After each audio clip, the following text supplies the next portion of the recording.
guys, welcome to Silicon Valley Girl. Today we're going to talk about things that you need to think of before starting an online business in 2020. Just to give you a little background on me, if you're seeing me for the first time, I started an offline business back in 2011. In 2015, together with my two co-founders, we started an online booking platform for study abroad. Then in 2017, I started my own business specializing on online education.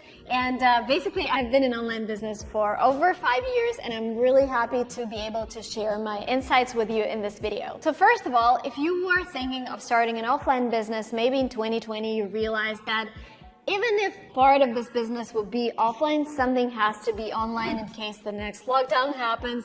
Now, we have a completely different agenda. We don't really want to go outside. So you really need to think of making part of your business online. And when you start, I know you want to think big. I know you want to think about conquering the world and changing the whole market. But if we think of bigger companies like Facebook, for example, Facebook started as a small social network in one university in Harvard, and then it started growing to other colleges.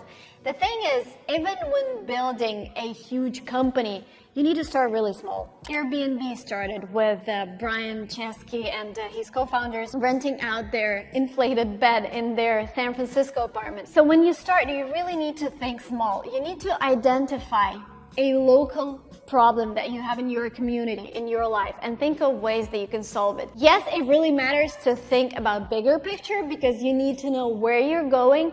But if you only focus on the bigger picture, you won't be able to figure out the next steps. And this is what I see a lot in first-time entrepreneurs. They're like, I want to create the next social media, whatever. I want to create this huge booking platform to do this, and that. But you don't have cash.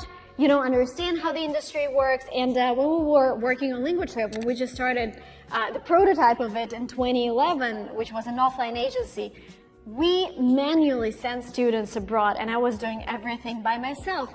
And this way I understood how the industry works. I understood what problems students had. And after understanding the industry, after understanding that there's an opportunity for a bigger investment, we decided to move online. So I really encourage you to think of smaller problems. First of all, it's a lot easier to start with them. Second, you will get an understanding of what's happening in the market, and then you will understand how to scale your business to reach a broader audience. The next thing that you should do is research your market. And some people get really scared when they type something on Google and they realize that there are so many competitors. They're like, oh my God, this niche is oversaturated. I don't have an opportunity here.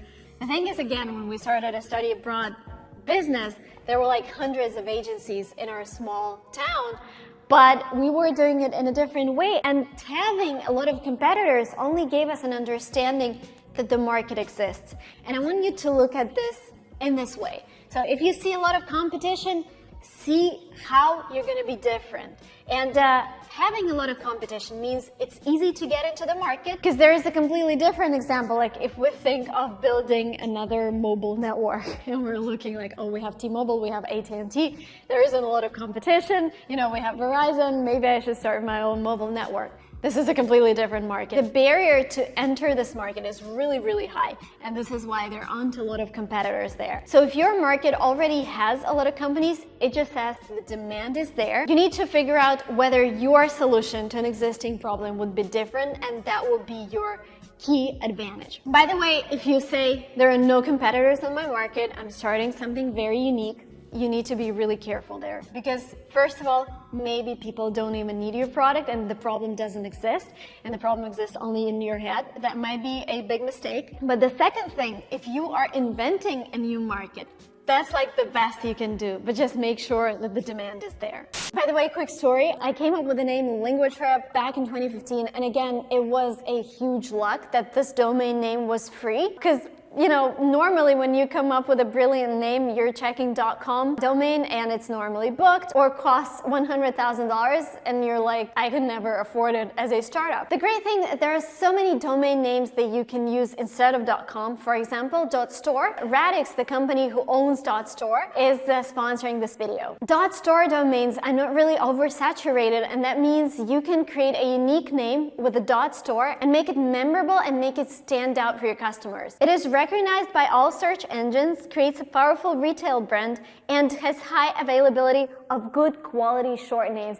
And having a store like, Marina.store or whatever your name is, whatever your company's name is a lot better than having something really, really long and then .com. Because people see so many companies online and they just forget your name. A lot of huge companies like Emirates and Formula One are already using .store domains for their product. And even PewDiePie has a PewDiePie.store domain. And because they're sponsoring this video, they're giving you guys a special promo code SVG. With this promo code, you're able to get a domain name for just $1.99 per year instead of paying $29.99 per year. Again, all you need to do is visit get.store, redeem my promo code SVG, and pay $1.99 a year for your brand new domain instead of paying $29.99. The link will be below. The next thing I would do is assess your risk profile, just like in investing.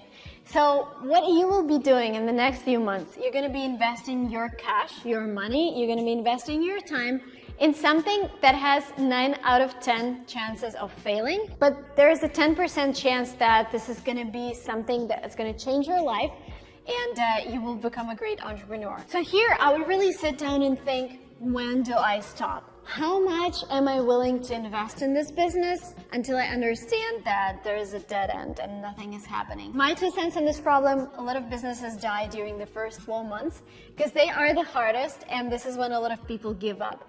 But if you survive the first 12 months, it's going to be a lot easier. So if you have a job right now, maybe you should start your online business as a side gig. If you don't have a job and if you're risking your time, if you're risking your savings, then tell yourself, okay, I'm going to give it like $2,000 and 1 year of my time. If it doesn't work out, then I'm going to find a job. So give yourself an understanding when you're planning to stop and pivot, because otherwise you can just keep doing things that don't work out for you. Then once you've researched your competition, once you've understood the problem that the market has, you need to figure out what kind of business you're actually building, because there are so many types of businesses you can build online these days.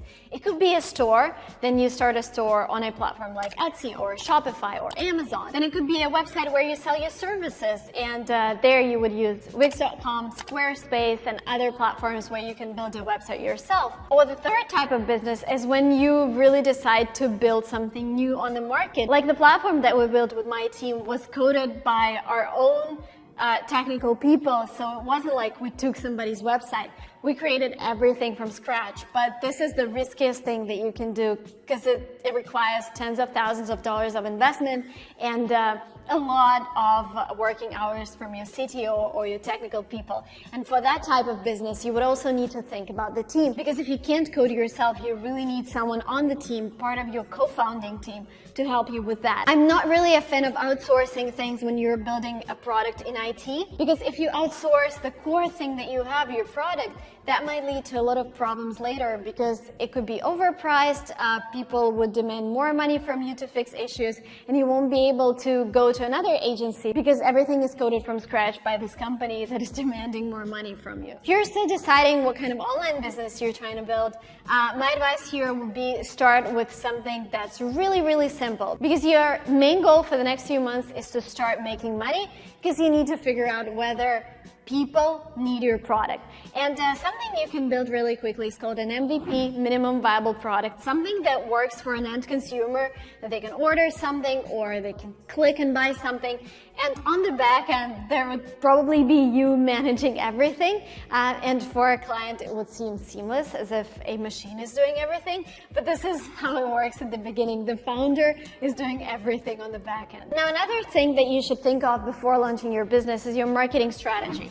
It could be Facebook ads, it could be Instagram ads, Google ads, it could be affiliate marketing, it could be just talking to people in the street, it could be knocking on doors and offering stuff. Maybe not the best idea in 2020, but still, you need to research what your competitors are doing, what is working for them. Maybe there are articles, maybe you just see that your community is flooded by leaflets or whatever. And I'm not saying that you should stick to only one marketing strategy. You should try a lot of things. Put $100 here, put $100 there. Work with creatives, because one creative can work perfectly well, another creative would just eat your budget. So it's about experimentation, and I wouldn't really outsource marketing at the beginning, because you are the one who needs to understand the customer, and you are the one who needs to understand what kind of message you're sending to your customer for them to buy your product. And the last but not the least, once you launch the business, you need to hire a personal assistant. I think this should be the first hire for any entrepreneur, because this way you can delegate a lot of different things instead of just hiring, for example, a marketing manager. This way you would only be able to delegate marketing. But once you hire a personal assistant, you can delegate shipping, you can delegate dealing with the documents, you can delegate some financials, customer support, etc. So this should be your number one hire, a person who would help you with multiple tasks. And once you started, it's all about trying different things constantly, iterating, trying different marketing channels. And I also want you to understand that it's okay to fail. Because even if you fail, you've gone through this whole process and you now understand how online business works. And I wanted to wrap up this video with a phrase from one of the investors in Silicon Valley. He said, "The rider is important, but the wave is even more important." So what it means is that you can be an amazing entrepreneur, but you started a business that doesn't really have a future. And yes, I believe that an amazing entrepreneur would come up with something that would help this business grow still. But if that entrepreneur put the same amount of effort into a market that's growing fast, the result would be dramatically different. So if you feel that your niche is dying, that there is no demand in your product, it's okay to pivot. It's okay to change the product. It's okay to look for something else, because our energy is limited. Our time here is limited, and it's really important to put it into the right place. Thank you guys so much for watching this video up to the very end. If you're not yet subscribed to this channel and you're interested in starting and running a business, hit the subscribe button, because I release videos every week and I talk about business a lot. Hit the like button if you've enjoyed this content, and I will see you really soon in my next videos. Bye-bye. My team and I have tested over 100 tools in the past year, and some are absolute game changers, some are just not worth your time and money. All of us keep hearing about dozens of different AI services appearing every day. But what you haven't heard is how to connect them to your workflow so they actually work together and multiply your results. And you definitely haven't seen which tools cost almost nothing but will completely transform how you work. In this video, I'm going to show you exactly which tools matter, which ones are only useful for very specific niche use cases and probably are not worth your attention, and how to use them without burning through money on subscriptions you don't need and without having to hire an extra person just to manage all of the AI tools. So let's dive in. I really think for all the beginners who watch in this video, we really need to start with the basics and talk about large language models. So of course you've heard about ChatGPT, Claude, and Gemini, large language models created by OpenAI, Anthropic, and Google. And all these models help you think and write, but they are not the same. ChatGPT is the most reliable baseline. It's what everyone knows, and the free version is genuinely useful. Yes, there is a paid tier if you hit limits, but most people don't. Stick with free until you actually need more. Claude actually has the best writing quality, hands down. If you care about depth, if you care about nuance, if you write a lot of text, if you need reasoning that actually makes sense, Claude is your tool. And again, free tier works for most things. Also, they're really good at financial stuff, like building your portfolio and helping you make financial decisions. Gemini is one of the most powerful models in the world. It is Google, and basically because Google owns your inbox, owns your calendar, owns a lot of your search, it is integrating AI directly in your ecosystem. So if you're like me, if you live in Google Workspace, Google Drive, Docs, Gemini starts to make sense because it's already built in there. Perplexity is the one people underestimate, and a lot of my friends told me they started using Perplexity after they heard about it from me, and it completely changed their lives. So let me know if you start using Perplexity after this video. So basically, Perplexity is not trying to replace ChatGPT. It is a research engine. So you ask it a question and it actually searches the web. It finds sources, it cites them, gives you grounded answers, and I find them much more thorough compared to ChatGPT when you do the same prompting. So for example, when it comes to a serious question, for me, I have very high cholesterol and I'm very mindful of it. I take care of my diet, I exercise, etc. Within Perplexity, I created a workspace.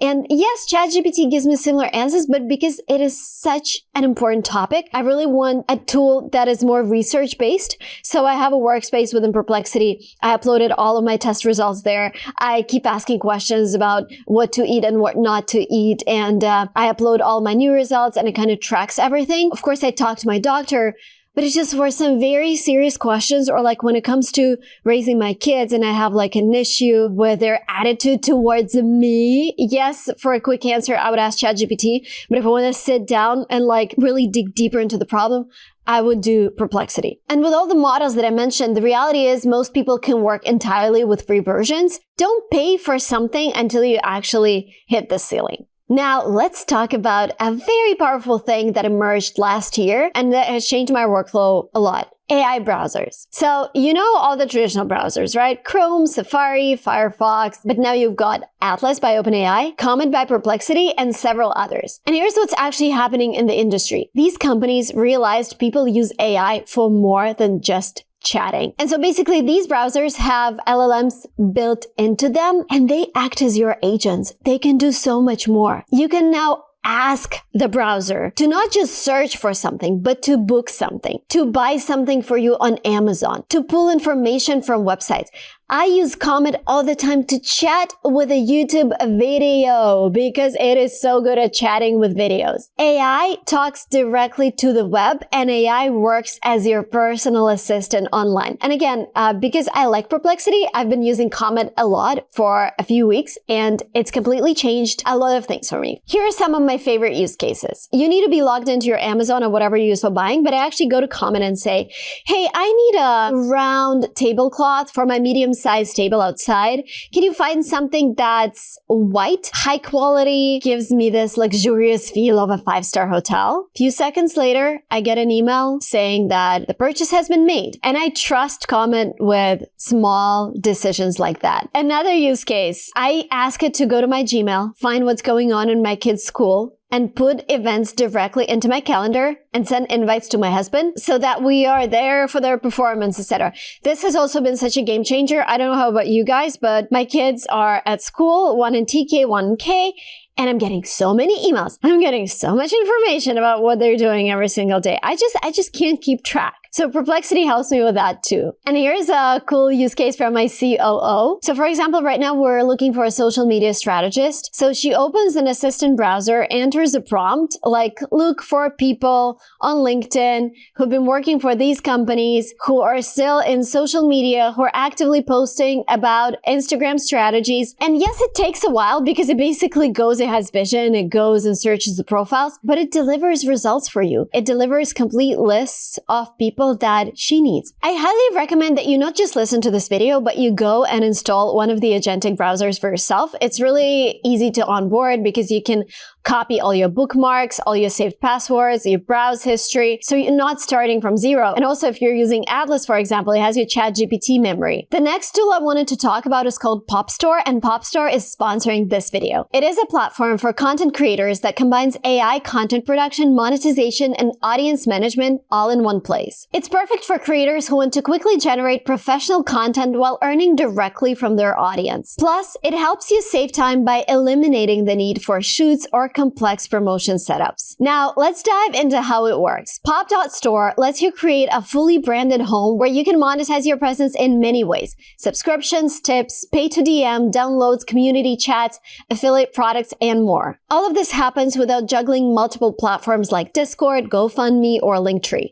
One standout feature is their AI production studio called Avatar Me, which lets you generate on-brand photo and video content of yourself in minutes. No camera, studio, or product samples needed. You can customize outfits, background, and even create full HD videos with lip sync. At the same time, Pop.store encourages fan engagement by allowing your audience to create their own AI avatars of you based on pre-approved looks, and you earn every time they do it. This is the first AI tool that allows creators to monetize fan-generated avatar content, turning your personality into an additional income stream. It also supports selling coaching sessions, online courses, digital downloads, and hosting live streams with product tagging, all from your branded storefront. If you're not a content creator, it can still help you build a professional online presence to engage your community, sell products, or offer services easily. By seamlessly integrating AI-powered content creation with direct monetization and providing full ownership of audience data, Pop.store fundamentally transforms how anyone can grow and sustain their business or online presence. This means more content, more ways to earn, and you can stay in control without middlemen or algorithm interference. Check out Pop.store using the link in the description. Okay, the next one is Notion, and it is not a note-taking app. That's what people think, but it's actually your business operating system, and it's my business's operating system. My team has everything in Notion. Every process we follow, every template we use, every contact, every standard operating procedure, product playbook, content calendar, task management, all of it. It is a beautiful system, beautifully designed. I absolutely love it. So when you join the team, they go to Notion, and that's their entire onboarding because they get access to everything. But what makes Notion powerful is that it gives you the ability to connect all of other tools that you use through automation. Now, basically, you can build custom automations that run between Notion and everything else. Let me give you a real example from our operation. When I approve a new topic idea for this channel, I click the approve button in Notion. A workflow starts automatically. It creates a task and sends it to a team group via the messenger that we use Telegram. Then it starts a reminder chain so that as the deadline gets closer, the team gets automatic reminders. We have to help Marina with research. We have to do this. Nobody gets a message from me. I'm eliminated from the process. Nobody has to check email. The system just works. That's the power of Notion plus automation. And yes, you will need to spend some time, first of all, transitioning to Notion, onboarding, uploading all your documents and everything.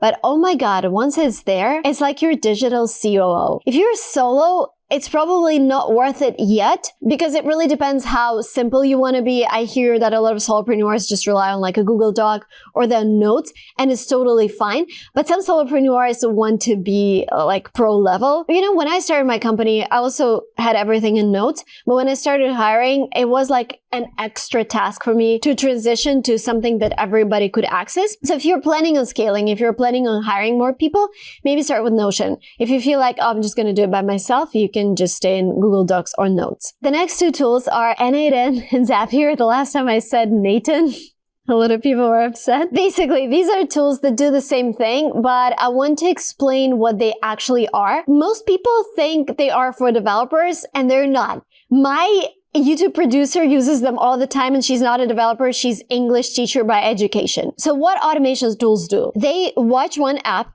for something to happen, and then they automatically trigger an action in another app. You don't touch it. It just happens. And you can build as many processes as you want, as complicated as you want them to be. And because everything is so visual and intuitive, you're basically just connecting dots. So what's the difference between these two? Zapier is the easier one. The interface is visual, it's simple to understand, and it has thousands of pre-built automations that are ready to deploy. You just connect the apps, log into the apps, and it works. N8N is more powerful and flexible, but sometimes it requires some developer knowledge. With N8N, you can build automations that Zapier simply can't do, but it has a learning curve. You might need to work with the code a little bit, or you can just tell AI to build it for you and AI will handle it. And again, they're simplifying the process every week, and every week there's something new. So I would urge you to give it a try and just build some basic automations, because again, with AI, it's not about listening to this video.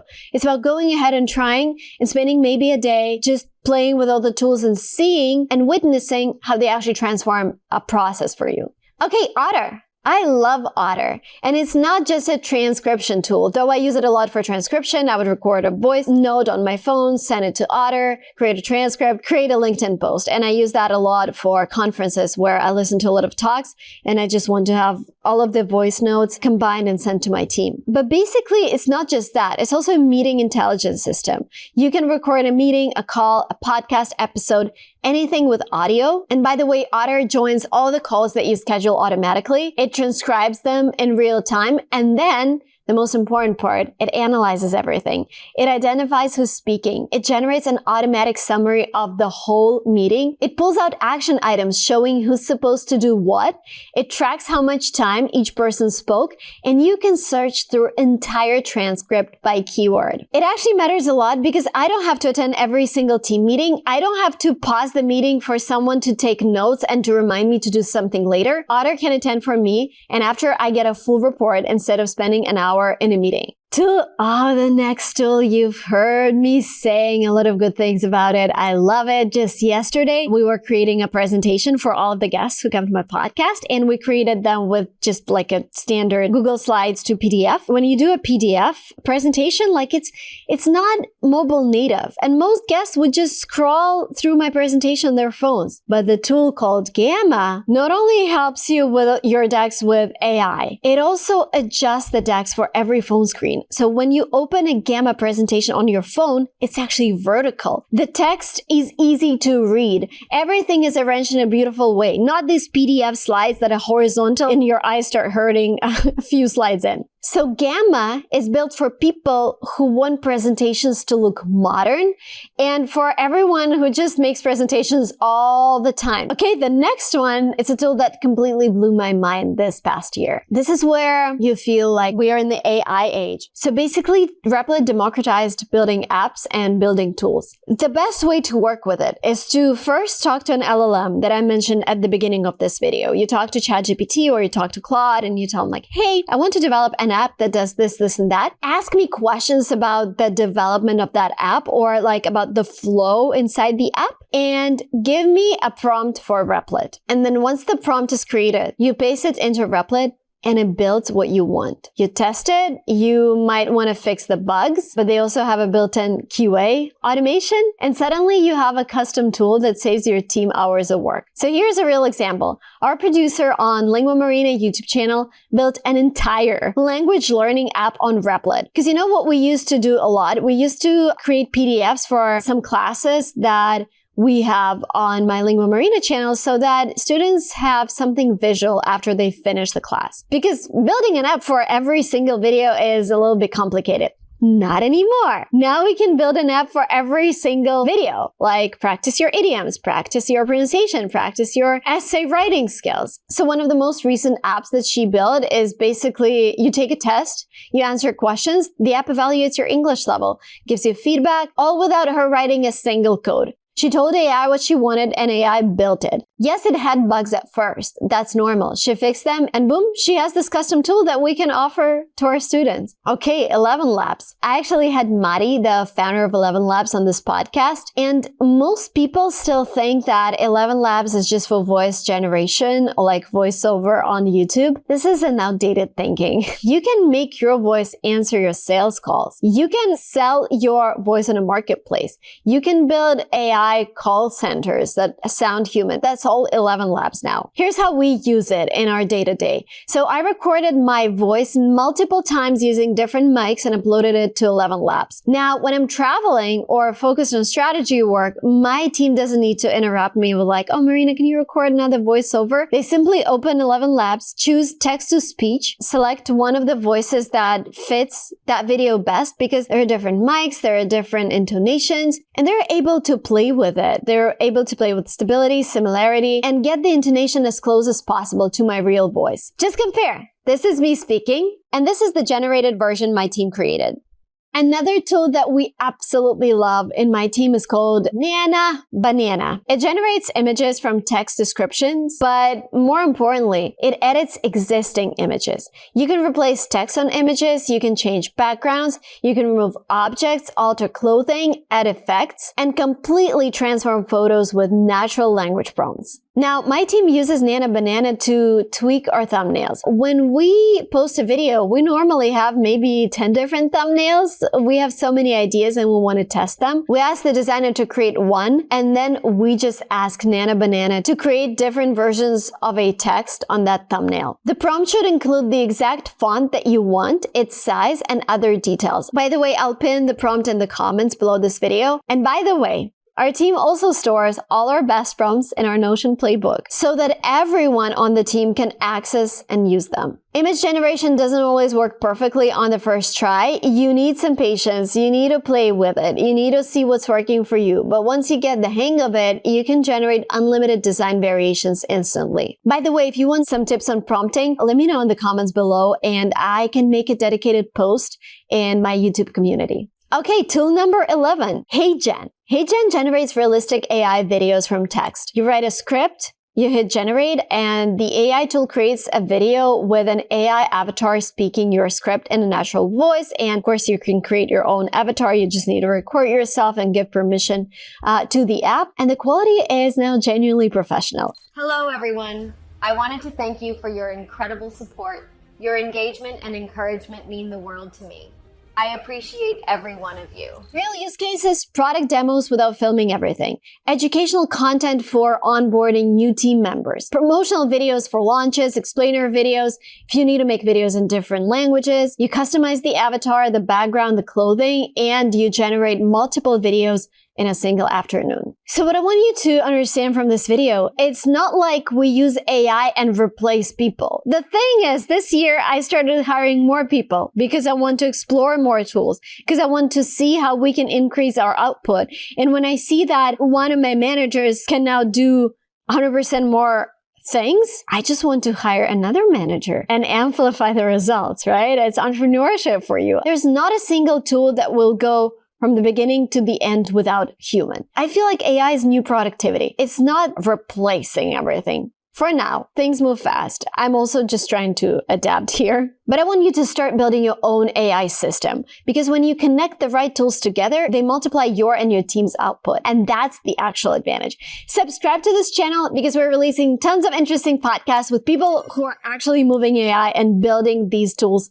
for you. You don't want to miss them. And see you soon in my next videos. Bye.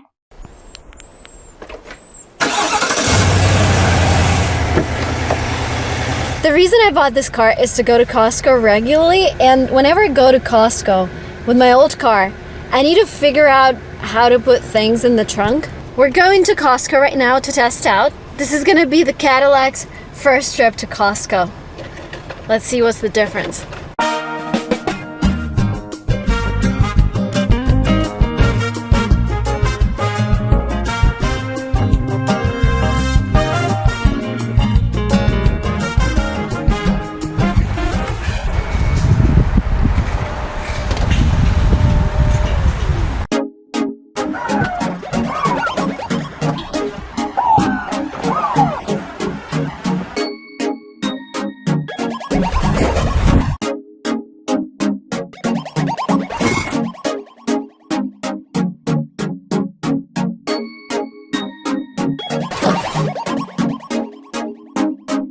Costco test.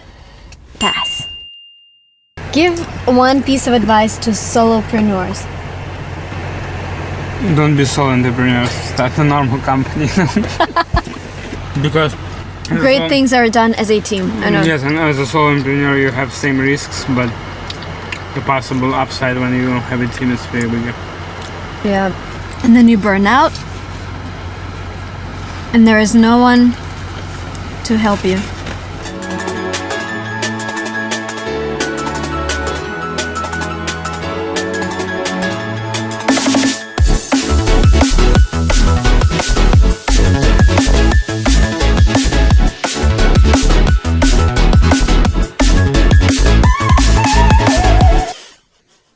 You know what's the most important thing I've learned in the past 10 years? Actually, I learned it a year ago. It's just the whole process led me to it. Being honest with yourself. And I know it sounds super basic, but then why do we chase things that other people do and things that we're not really passionate about? Like, I've talked so many times about starting a billion-dollar company, about being the CEO, and I have this experience of building a company, and I've been there. But it took me 3 years to do it and actually realize that I don't really enjoy managing 80 people. Like, it is great. It sounds great on paper, or if you're talking to someone, if you're saying, we have 80 people in our company, it sounds great. But at the same time, I don't like I look at all of the entrepreneurs, all my friends, whenever they're staying with us, they wake up at 8 a.m. and they have calls 8 a.m., 8:30 a.m., 9:30 a.m., and they can't spend time with me. And I was on the same schedule as well. And my goal was to become a creator. And when you have 5 or 6 calls in the morning. And then you have a meeting in the afternoon. And then in the evening, you're like, oh, I need to follow up with my team in Europe. Your desire to create, it just vanishes. Like, I had one call this morning, and already it kind of influenced me and my spirit of creation. You know what's the thing that stayed the same? Marina being an entrepreneur who actually runs the company, Marina being an entrepreneur who doesn't talk to people. One of the things that stayed the same is using GetResponse, and this is why I proudly accepted their offer to become a sponsor of this video. When you start on your own and you don't want to hire a developer because you don't want to communicate with too many people, or you just don't have enough cash for it, GetResponse will cover everything for you. You can create a website using GetResponse for free. You can create email campaigns, capture leads. So basically everything you need to do to run your small business yourself without paying anyone, without hiring anyone. GetResponse can do this for you. Let me quickly show you how you can create a website using their AI tools. Select the type of business and choose the website you need: landing page, launch page, or educational or business website. And you can also add some elements like a sign-up form or a testimonial. Big features for your website: choose a theme to match your brand, confirm some of your company details, and AI will create your website.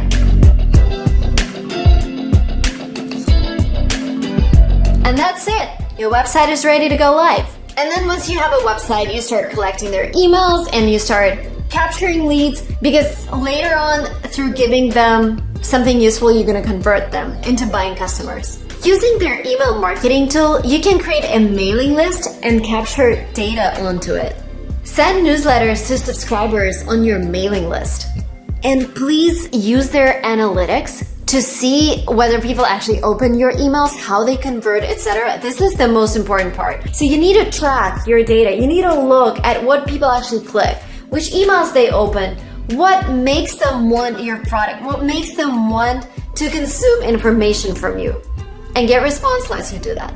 You can replace the email marketing manager because you can build this tool that would track whether a customer opened an email, and if he did, then you're gonna send him something else. If he didn't, then you need something different because he's not opening your email. So you can just customize everything. And when I started my business, something like that was super expensive, like extremely expensive. The price I got was like $10,000 to build something like this. Now you have GetResponse. So GetResponse made this process of creating a website, building your marketing campaign, capturing your leads, super easy. It is free. The link is down in the description below. If you want to be a solopreneur, or if you just want a small team, you need the right tools to help you minimize interaction with human beings. Oh my god, I sound like a robot. Okay. So I think that one of the most important decisions that I made back in I think it was 18, was to focus on the blog. And another decision I made after having the baby, I was like, I want this creator schedule. I want to be free to create whenever I want. And it was hard. You know, we are taught that if you want to start a company, you have to have people, you have to hire the best. At the end of the day, you need to be happy. And you start a business to be happy, not to satisfy somebody else's assumption or assumptions of what a successful entrepreneur is. And the beginning of my entrepreneurial journey, I was like, at the beginning, by the way, it was genuine, it was amazing. But then when we raised money, I was like, okay, suddenly we got all the press, suddenly everybody's talking about this Silicon Valley startup. You know, what does a Silicon Valley founder do? They hire people, they scale like crazy, they have back-to-back meetings every day. And I realized, you know what? It's not for me. I am not happy doing that. Does this mean I'm not an entrepreneur? No. It means I'm an entrepreneur who doesn't like Zoom calls. That means I'm an entrepreneur who doesn't like building big teams. And this either means that I hire someone to run the company and I interact only with the certain people on the team. Speaking of which, in my business, YouTube business, I have maybe 25 people now, but I only talk to a couple. I talk to my YouTube manager, who then talks to my thumbnail designers, editors, etc. But I only interact with her, and we don't jump on calls. And you know what? Some people will be like, oh, in my company, we want to build this corporate culture. In my company, we're doing this retreat in Tahoe. I don't like it. I don't know why, but I don't like it. I don't like organizing stuff. Sometimes I enjoy it, but I want somebody else to do it. And if I'm a founder in the company, I don't know. So we never did this. I never talked. I only talked to my YouTube manager once when I hired her. You know, I don't know, it works for me. I never talked to my YouTube editor. I never talked to my thumbnail designer. I've never talked to anyone on the team, like on Zoom. We only text. I don't know. Does this mean I don't like talking to people? Yes, I like talking to camera. Is it bad for a company? Maybe if I was another type of an entrepreneur, yes, you know, we would have better results, which I'm not sure of. But anyway, I think that the most important thing is that we're all happy, and this style is good for all of us. And you might be like, Marina, but why are you talking about all of this right now? The thing is, I'm going to a meeting with a guy. I saw him for the last time back in 2015 when I pitched him Lingua Trip. And I just remember that feeling, going into a meeting and reading about the investor and adapting my pitch to whatever I thought he wanted to hear. Like, if he was interested in education, I would talk about Lingua Trip from education standpoint. He was interested about international growth, I would highlight that in my deck. And it worked for some investors. For the majority of cases, it didn't work because it wasn't me. I wasn't myself. I was trying to please investors. And he's an amazing guy. And now I want to see him just to chat about being a creator. You know, I'm not gonna pretend I'm building another billion-dollar company. I will just be a friend with him. Like, I run this YouTube blog and I just happen to live in the same place where you live, and I admire entrepreneurs. I admire investors. You know, would I want to run a billion-dollar company? I would like to start a company and change the world, but at the same time, again, super honest with myself. I'm not the person who's going to be doing all the Zoom calls and planning, and I've realized this is the part of reaching your goal as an entrepreneur. You know, another advantage of being a solo founder is that it's easier for you to follow trends. I'm kind of moving away from my standard format when I'm sitting in front of the camera, because all of the best thoughts come to me when I do things. And I decided, I'm just gonna have my camera and my tripod, and I'm gonna share this with you. Because if you're a solo founder, if you decide to move your business to a different direction, and I saw this graph yesterday where it says like there are 4 different types of businesses. There are businesses that are moving, like there's scale and time, and there are great companies that scale fast. There are companies that take a while to scale. But the worst type of company is the one that kind of doesn't really scale and doesn't grow, and you're kind of trying to figure out what's going on with the company. And if you're a big company like that, if you have 100 employees, you can't just tell them in a day, hey guys, we used to focus on, creating printers or whatever, or consulting these clients. We're gonna pivot completely, we're gonna do this and that stuff. And this is what we experienced with Lingua Trip, for example, when COVID started. It was really hard to just tell everyone, the core business is over. You are now doing this. Because, there is just so much going on within the company. And with my YouTube school, I'm just giving all the examples. I realized that short videos are key right now. So what we're gonna do, we're gonna just start another direction in the company, because we're a small company and we can do anything like tomorrow. So I talked to my operations manager and I tell her, let's hire people who are experts in TikTok. Let's hire people who are experts in Reels. And let's just do it tomorrow. I need it now. Like, we need to move fast. So when you are a small company or you're a solopreneur, if it's just you, you can move really fast. And this allows you to capture trends. Again, another problem. I was really non-serious about crypto. When it first came out in 2018, I was like, whatever, another fad. And all of my friends around me were like, we are buying crypto, And I was like, I remember this conversation with my friend who owns like, I don't know, hundreds of thousands of Bitcoin. And he started mining, I think it was 2017. And he's like, Marina, let's get into crypto, let's do it together. I'm like, I'm running LinguaTrip. I can't.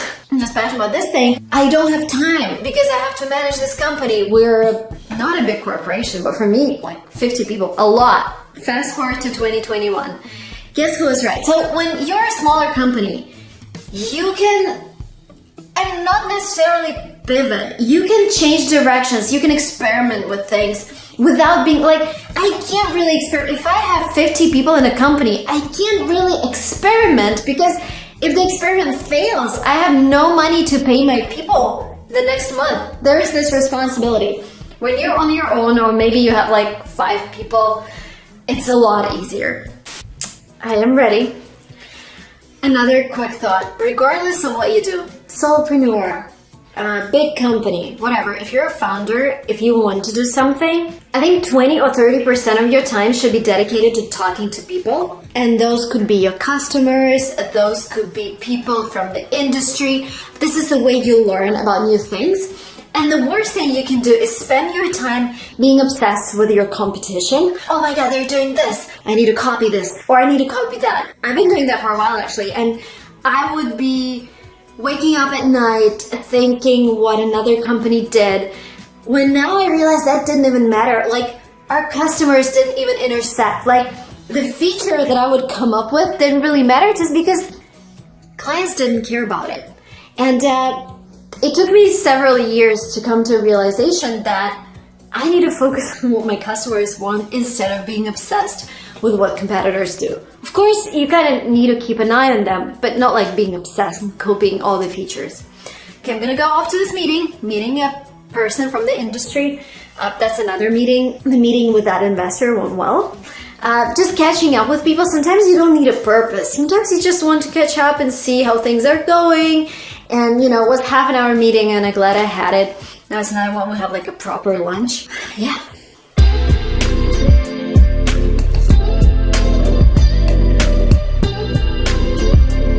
This is interesting. We have this store in Silicon Valley where you come to experience innovative products. Like, I don't know what this is. Oh, this is a charger and a lamp. And you can order everything from here. I have the same ring light. This is so cool. This is something I want. This is a special towel for your hair. I like this. Oh, there's another, like this is what I'm looking for. They say silk is the best for your hair. How they have so much cool stuff. This is a special mat. This is beautiful.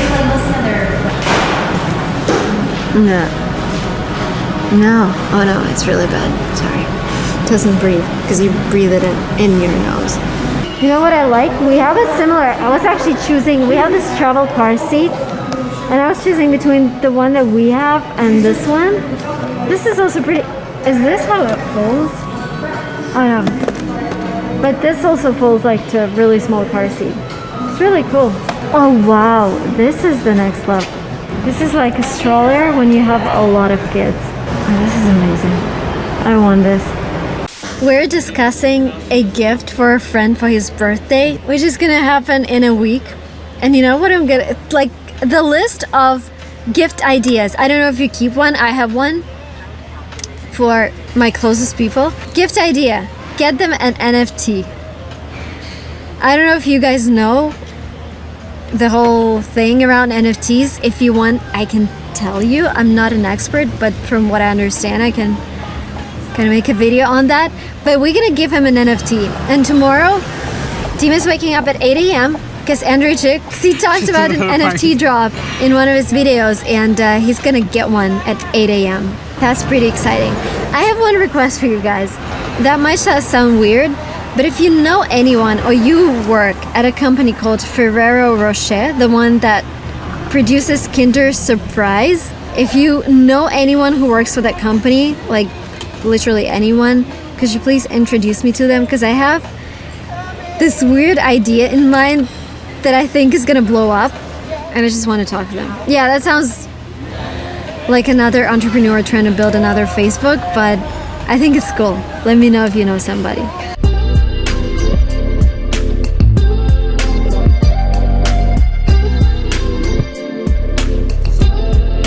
One of the perks of being a solopreneur is that you can work from home and you can set up the desk the way you like it.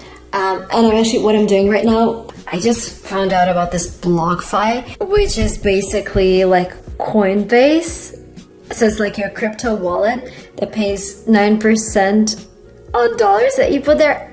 Like, I don't know, 9% annually sounds like magic because the bank pays what, 0.75%. I am trying it out. Like, I'm so into crypto right now. I am trying to understand the world. I'm trying to experiment with different platforms. I'm trying to talk to people.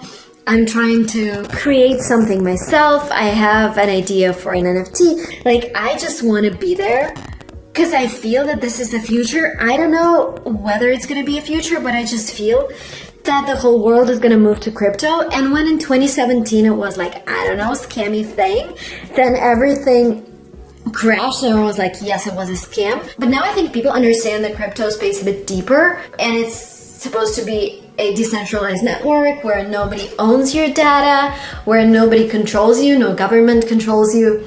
And this opens up this whole new world of opportunity, of different things that I'm excited about. All right, anyways, guys, thank you so much for watching this video up to the very end. I hope you enjoy the new style of vlogs. I just feel that I can share more and give you more value when I film like this, and I'm looking forward to getting your feedback. Like, I am doing this for you, for myself as well. Just putting my thoughts into this video format just helps me structure everything that's going on in my head, and there is a lot going on in my head every single day. Again, thank you so much for watching this vlog, and I hope it was useful for you, and I'll see you soon in my next videos. Bye bye. Hey guys, welcome to Silicon Valley Girl. Today we're going to talk about creating digital products. And sometimes when you start a business, you think that there are so many steps that you need to take in order to actually get to your first dollars. That you need to come up with a product, you need to make sure you have inventory, you need to create a website. So many steps that you end up selling in a year or 2 years. And the worst mistake you can do is wait, because speed is everything these days. Sometimes you think you need to be perfect to start, but in reality, you need to think of something, a small product that you can start with. Because the earlier you start selling, the earlier you would get feedback from your customers, the better your business model would be. So today we're going to talk about the types of digital products that you can create to test out if there is a market for your service. And I have a lot of experience with digital products. We started making them 3 years ago, and last year we made a record high amount of revenue from selling digital products. So if you're interested, continue watching this video. Number one digital product is an ebook. And 3 years ago, I had an idea of making my own book, but then I thought, I need to reach out to a publisher. I need to make sure the publisher is a good one, so it's going to take a while.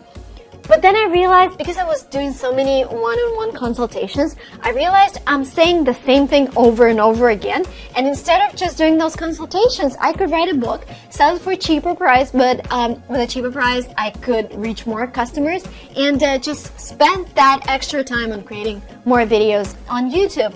And this is what I did. I analyzed all the consultations that I've had.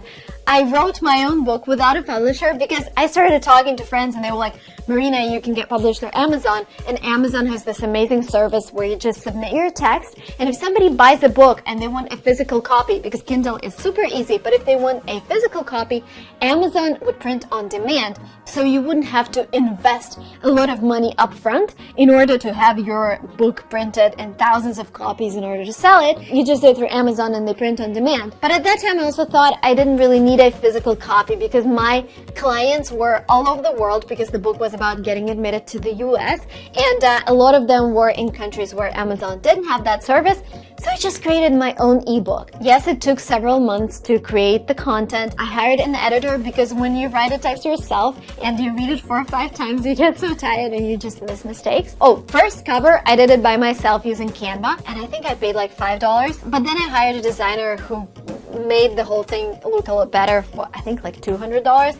And I started selling this book for around $20 each. And there's also a second package you can do. You can get this book plus personal statements. I think it's around $29. But the most important thing is that last month we did around $600 in sales, and I stopped promoting my book maybe like 2 years ago. So if you're an expert in something and you think you have enough content for an ebook, go ahead, create an ebook, sell it through your own website or sell it through Amazon. The next thing you can put behind the paywall is a video, but just make sure it's a video worth watching. So for example, I create short videos here on YouTube and they're free, but sometimes I do longer form videos dedicated to one particular topic. And the way I would do them, I would go live and I would actually sell access to that live stream. And I would say, if you are attending this live, you're paying $15, but if you're buying the recording, you're going to pay $20. And this way I'm just creating the momentum for people to attend the live stream. And for example, I made a live stream about how to start on YouTube. That was before my course, and that live stream lasted 1 hour and a half, and I sold access for like $15. And later on we just sold access to that live stream, and that was an access to a 1.5 hour video. Again, perfect revenue stream.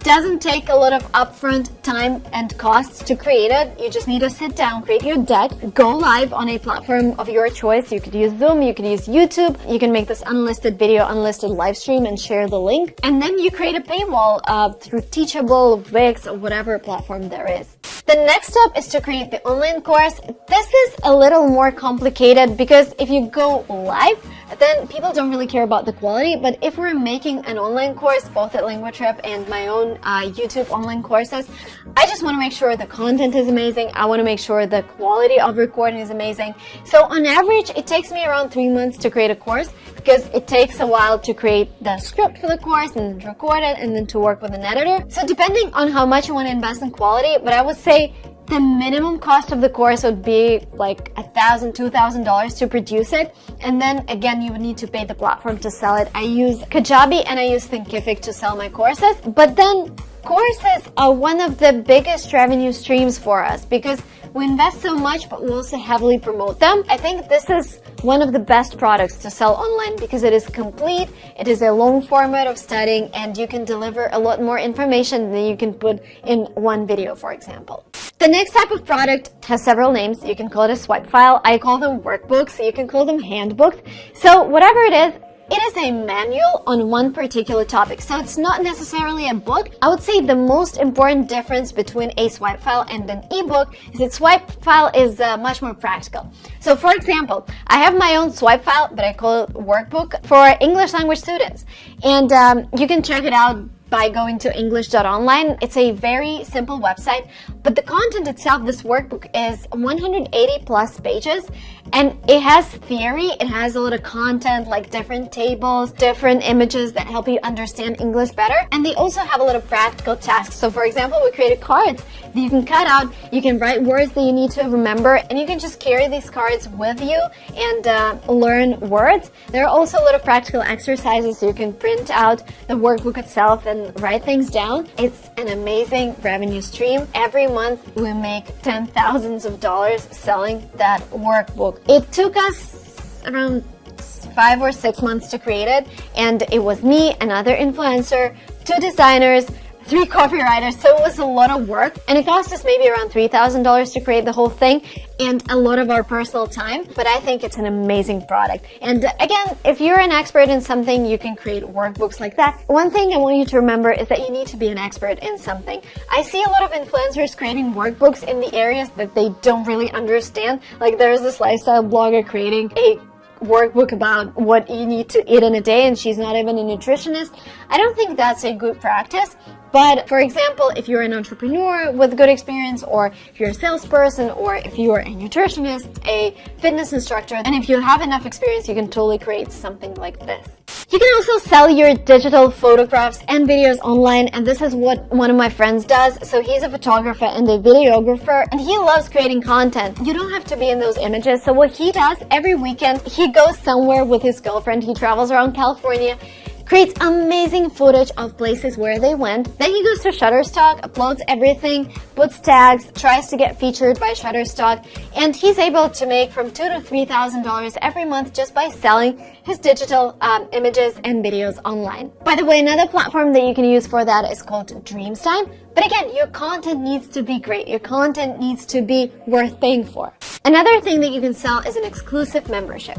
So for example, if you have a group of students or if you have a group of followers and you want to create a weekly meetup, that's a great way to monetize your audience. So for example, if you're a real estate investor, you can do weekly meetups where you revise the market, where you tell what's happening in the market and when is the good time to buy. The same for financial investors, the same for teachers. You can do weekly meetups to teach some particular topic. And my team and I are working on a piece of software to make it easier for you to create those weekly meetups and make them recurring and create the subscription model, because I love subscription because you only need to onboard a client once and they keep paying. If you produce good content, they just stay with you for a long time.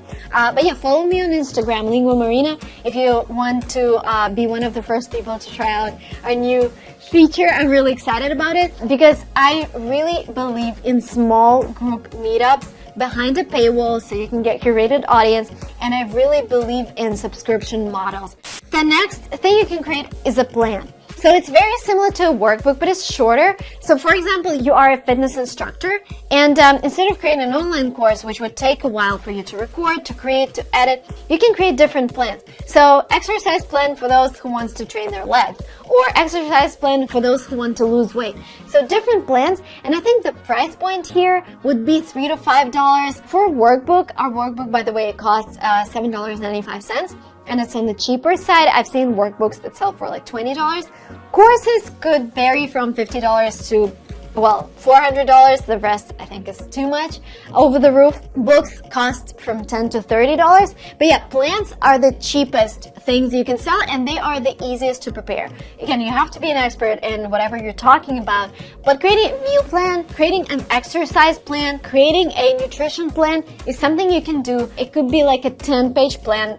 I would invest in a designer. I would really invest your time in creating content, and then you can sell it for $2 to $4. And this is a great product to launch as a first digital product, to test out your audience, to see what they're looking for, to see the feedback. And because the price point is so low, it would be easier for your audience to buy something like that. The next digital piece that you can sell are audio files and different sounds. So first of all, you can sell an audio file with information like a paid podcast. But what you can also do, you can also sell music or beats or different sound effects that could be reused by other people. So one of my friends, he's a songwriter, and he loves to buy beats from other people because he's better at creating lyrics and creating the music itself, but he needs beats from somewhere else, and this is how other people are able to make money. If you're a graphic designer, I would really pay attention to a platform called Dribbble, because Dribbble allows you to sell logos, fonts, textures, like whatever you can create as a graphic designer, you can sell on Dribbble. Some of my graphic designer friends, they just love to create during their free time without any purpose, and they have a lot of different things sitting there in their laptop. And I just tell them, oh my God, this is an asset. You can go ahead and sell it. So go ahead, check out the platform called Dribbble and see if you can sell something that you have in stock as a graphic designer. The next digital product is online paid magazine. If you feel that you can create a magazine that's subscription based, that's amazing. But if you're just starting out, you can start with a paid channel. Or for example, you create an Instagram account that is closed and you only let people who paid in. Or you create a Discord channel that is closed to general public and you only let your members in. Or a Telegram channel or a WhatsApp group.